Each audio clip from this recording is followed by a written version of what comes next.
So I am really tired of the Easter basket that holds absolutely nothing. So I came across these large Easter basket spring storage bins, which I'm going to use for their Easter baskets. That they come flat in a flat container. You got to open it up. That is side one, and that is side two. They're so cute. And I really like these. They're functional, and I'm tired of having a basket that is really little. You can't put anything into it. Why I pick this? Bold, big, and it's going to hold everything. You're talking toys, towels, books, blankets.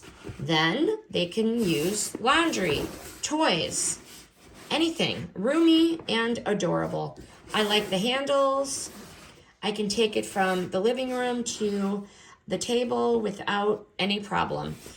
Once they're done, we can put it on a shelf, and they're going to fold up like a champ. Easy cleanup, collapsible, ready to go. Final thought, whether you're filling it with Easter goodies or using it to bribe your kid to clean, these are cute enough to display and tough enough to last. Snag one before Easter, the Easter Bunny beats you to it.